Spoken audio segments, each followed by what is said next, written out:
The more that you learn, the more things you will know about it.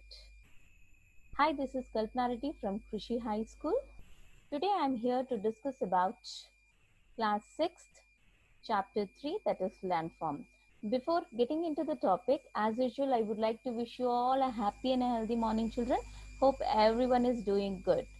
And I just wanted to insist you people to use a mask whenever you go out, eat healthy food, stay safe and stay healthy, right? Okay, let's move into the topic, children. As said, today's topic is about landform. So what exactly you'll have, what type of idea, just when you hear the word landform, what exactly comes into your mind? So I just wanted to give a small example, children. When you travel in a train, right? When you're traveling in a train, so you love to sit beside the window, isn't it? You love to sit beside the window. So why? Because you can enjoy the nature. Yes, you can enjoy the nature. What all you will come across, children? What all you will come across? We will come across mountains, plateaus, plains, rivers, valleys, isn't it? Yes. So generally we'll be like loving to see all those things, isn't it, children? This is the reason why we love to sit beside window. So these all physical features what are there on the land are called landforms. So in this chapter we are going to learn something about these physical features only, children. Okay, so let's take first mountain. Mountain is also a landform, isn't it? So in this image you can check out. See, I have shared a beautiful picture of mountain, children. You can see in which shape it is. Mountains are high land with a steep slope, and very little flat area on them. It's a steep slopes, okay, and hilly terrain in Telangana. So if you take about our Telangana, in our Telangana also we do have hilly terrains. Terrains means what? It's nothing but landform. It's nothing but landform. We do have this type of mountains. You will be surprising to know that this type of mountains even you can find in our Telangana also. So where they are exactly? They are in Adilabad, that is Satmala range, and Balghat range in Mehboob Nagar, right? Which is in Nagar Karnool. And then Anantagiri Hills in Peddapalli and Raki Hills in Jagatyal. Okay. So if you take this one, yes. So if you take this part of our country, you can check out the green color one. Yes. The green color one, what is shaded? It's eastern and the western Ghats. It's a eastern and the western Ghats, children. So you can see the south part of our country is totally covered with eastern and western Ghats. What do you mean by eastern and western Ghats? Eastern and western Ghat is nothing but again the mountain range, the hilly range or mountain ranges, right?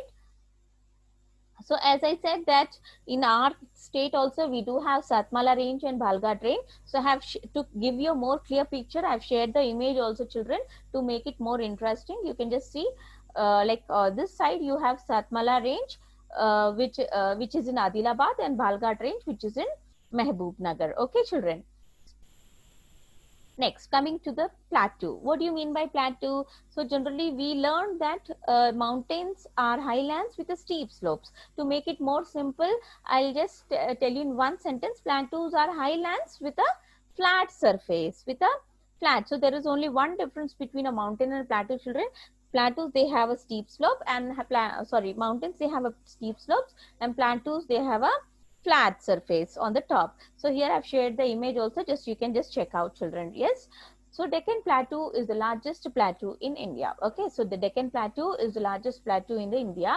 So even you know that even Telangana is Telangana is a plateau region. Okay, even Telangana is a plateau region, and the most part of the Deccan Plateau is covered with Telangana Plateau. Is that clear, children? So here it has a high and steep edge on the west and is known as Western Ghats. Next, coming to, I've shared the image of the Deccan Plateau also. You can just check out, children. So this is what actually on the top, it's a flat surface with the highlands. Okay, so this is a beautiful image what I've shared to you. Have a look. Now coming to the plains. What do you mean by plains? Plains are nothing but they are level lands with the gentle slopes. They are level land with the gentle slopes. How they are formed?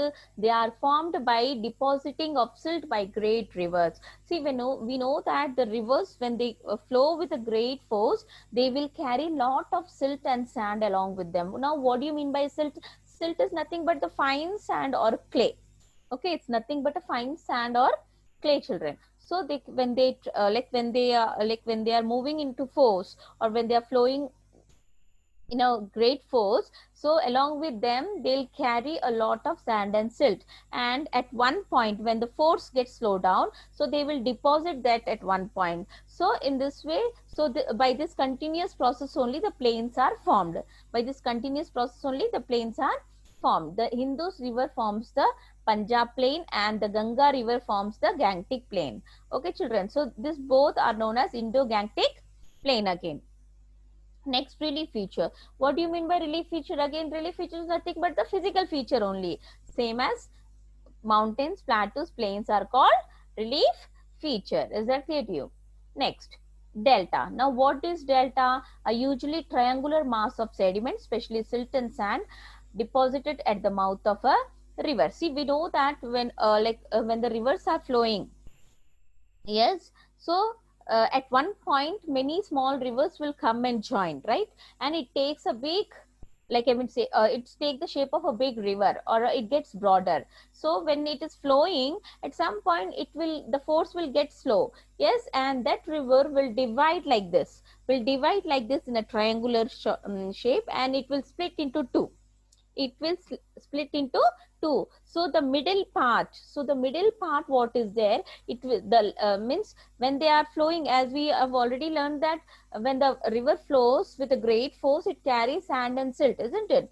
So when at one point when it gets slow and split it into two, so the it deposits the silt and sand there, okay, and it will take the shape of a delta. It is take a shape of a, so there the delta is formed, children. Okay, so that means what? It will be in a triangular shape. It will be in a triangular shape. Understood, children? So the two main rivers of Telangana, Godavari and Krishna, flows from the Western Ghats. So the two main rivers of Telangana, that is Krishna and Godavari, when they are entering into Telangana from Western Ghats, they join with the many small rivers of Telangana plateau and finally flow into the Bay of Bengal. Is that clear to you, children? So after forming a large delta, so before going and getting flowing into the Bay of Bengal, they will form a large delta. They will form a large delta. Every year, the flood water of river brings silt laden with humus with it and deposit them on the flooded area. In this way, the flood enrich the soils of delta. So see, every year when the flood water flows, it brings along with the river, it brings very silt laden with humus. Humus is what? Decayed of plants and animals. Okay, children, so it is very fertile. Okay, and when it gets mixed with the soil, so soil becomes very, it enriched with the fertility. Is that clear to children? So it makes this delta more soil of the delta more fertile. Okay, now so you are very much cleared with the landforms. Yes, I'll repeat again. Landforms are nothing but the physical feature of the earth, that is mountains, plain and plateaus. Okay, children, so we have learnt about the Deccan plateau also. You have seen the image. In Telangana also you have hilly terrains, isn't it, children? So we have learnt about that also. Plains, then again delta, we have learnt about it. So it's very clear, I guess, children. Okay, if you have any more doubts, you just revise the textbook once again, children, and you keep on being asking me about the homework. So I have made one slide also regarding the homework, so that it will be very clear to you. And if at all if you forgot also, you can just revise it. You can just have a view once again, the same video, and check out and just cross check it, children. So the homework is, how do you think will the dams across the river affect the delta soil, and why is it not possible to construct a large dam in Medak? These two questions you have to answer it, children. So revise the textbook, go through the textbook, find the answer, put it in the like notebook with your own words. If you can put it by your own words, it's well and good. Otherwise, you can revise the textbook, make the sentences, form the sentences, and write. No issues on it. Is that clear to you, children? And whatever the, like, I mean to say, homeworks you are doing, take the snap of it, attach in the Google Classroom, and send it to me, children, right? So with this, I'm going to just sign off the class, children. Okay, thank you for being connected with me. Bye bye.